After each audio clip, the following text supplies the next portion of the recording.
ठीक है, ये मैंने एक ड्राफ्ट कर लिया है बेसिक सा बैलेंस शीट का फॉर्मेट। जनरली यही होता है। एक ये है इंडिविजुअल का बैलेंस शीट यानी प्रोप्राइटर का।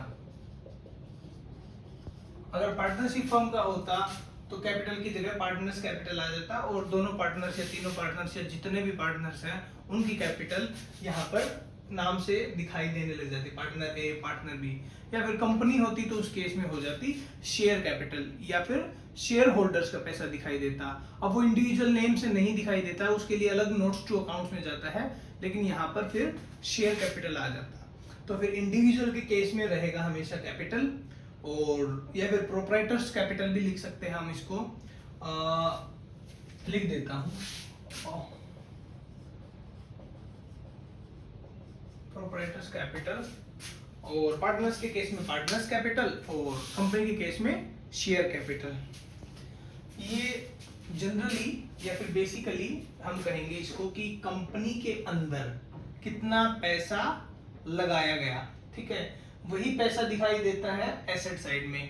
कंपनी के लिए ये पैसा एक एसेट है, और ये वाला पोर्शन जो कि शेयर होल्डर या फिर प्रोप्राइटर या फिर पार्टनर के तरफ कंपनी की लायबिलिटी है, यानी कंपनी को ये पैसा इन लोगों को देना है या फिर इस पर्सन को देना है, प्रोप्राइटर को।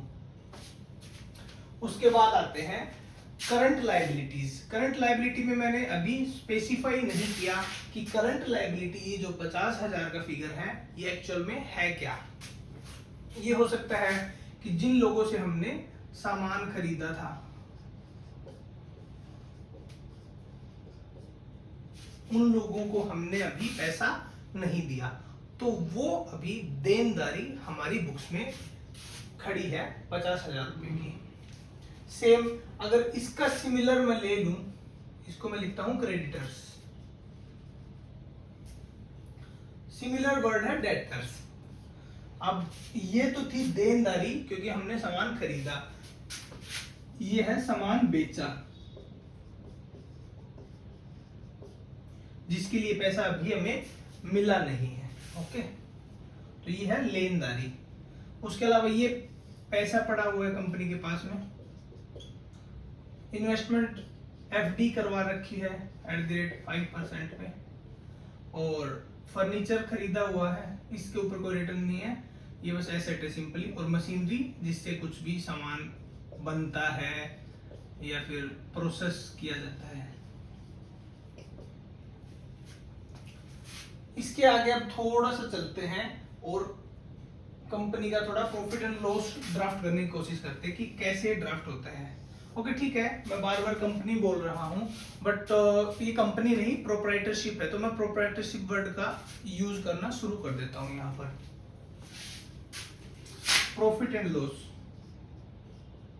Profit and loss, profit and loss में सीधा सीधा हमको निकालना है प्रॉफिट। तो अभी मैं एकदम डिटेल्ड फॉर्मेट में ना जाकर आपको एक बेसिक सा आइडिया देता हूं कि जितना भी पैसा हमने कमाया सामान बेच के, अब इस कमाने में वो पैसा भी इंक्लूड होता है जो अभी हमें मिला नहीं है, जो कि होता है डेटर्स वाला पैसा।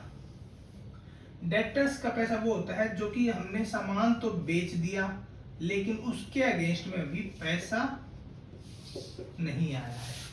तो जिसका पैसा नहीं आया है वो है डेटर, लेकिन स्टिल हमने वो सामान बेच दिया। और अक्रूअल कॉन्सेप्ट कहता है कि जो भी ट्रांजैक्शन हुई हो उसको सेम ईयर में रिकॉर्ड करो, ना कि जब उसका पैसा मिले तब। तो हम अभी अक्रूअल कॉन्सेप्ट फॉलो कर रहे हैं, तो हम सेल अभी हम अज्यूम करेंगे कि 1 लाख रुपए की सेल हुई थी और 1 लाख में से 50,000 अभी हमको रिसीव नहीं हुआ है, ठीक है। उसके अलावा सेल के अलावा हमारे पास एक इन्वेस्टमेंट भी थी 5% पर, तो उसके ऊपर हमें ब्याज भी मिला होगा। सपोज करते कि पूरे साल भर रही होगी, 1 अप्रैल से लेकर 31 मार्च तक रही होगी, तो इसके ऊपर हमें ब्याज भी मिला होगा। तो 50,000 गुना 5%, 2500 रुपए हमारी इन्वेस्टमेंट भी रही होगी। तो अदर इनकम मैं लिख लेता हूँ ये भी फिर बिजनेस की इनकम में ट्रीट, बिजनेस की इनकम में अदर इनकम में डाल दिया जाएगा इसको। ठीक है, लेट्स अज्यूम कि हमने ये हमारा पहला ही साल था, तो कुछ ओपनिंग स्टॉक नहीं रहा होगा, इसी साल स्टार्ट किया है तो ओपनिंग स्टॉक नहीं रहा होगा। तो परचेज किया होगा 30,000 का। परचेज करने के बाद उस सामान को दुकान तक लाने के लिए या फिर प्रोप्राइटर के ऑफिस तक लाने के लिए फ्रेट चार्जेस दिए होंगे।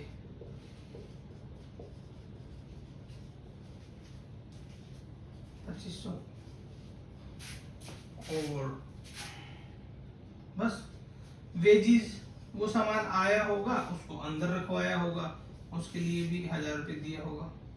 बस बाकी फिर ग्रोस प्रॉफिट यहाँ पर कैलकुलेट कर सकते हैं। ये तो हो गया प्रॉफिट एंड लॉस ट्रेडिंग। यहाँ तक हो गया ट्रेडिंग अकाउंट। जो भी बैलेंस आएगा 1,02,500 1,31,70 69,000। अब ग्रोस प्रॉफिट यहाँ पर कैरी करो 69,000, और यहाँ पर इनडायरेक्ट एक्सपेंसेस ये हम आगे डिस्कस करेंगे। इनडायरेक्ट एक्सपेंसेस क्या होते हैं। लेट्स से 30,000 रुपये टोटल इनडायरेक्ट एक्सपेंस हुआ, तो नेट प्रॉफिट आ गया, इसमें से ये घटा दो 39,000। एक चीज मिस कर दी है हमने, वो है क्लोजिंग स्टॉक। जो भी माल हमने परचेज किया उसमें से कुछ बचा होगा वो यहाँ लिख देंगे। अभी हमने उसको कंसिडर नहीं किया था कि कितने का माल बिका, कितने का बचा। तो लेट्स से कि सारा था, सारा का सारा ही बिक गया, हमने अभी ये अज्यूम किया है इस क्वेश्चन में, जो कि हमने बाद में अज्यूम किया है। Assuming no closing stock on 31st March. I hope ये बेसिक सी इलस्ट्रेशन मैंने की है, बट ये आपके सभी के सभी सवालों का जवाब देने का पैटर्न है। इसी तरीके से मैं हर एक क्वेश्चन को इजीली कन्वर्ट कर सकता हूँ या फिर कन्वे कर सकता हूँ आपकी लैंग्वेज में। और मेरे मतलब जितने भी आगे अब एग्जांपल लूंगा मैं, बेसिक यही रहेगा। Balance sheet, profit and loss, ये ओपनिंग बैलेंस शीट, उसके बाद प्रॉफिट एंड लॉस, और उसके बाद में मैं बनाऊंगा क्लोजिंग बैलेंस शीट। नेक्स्ट उसमें मैं डिस्कस करने वाला हूँ इनडायरेक्ट एक्सपेंसेस क्या होते हैं। Okay, thank you.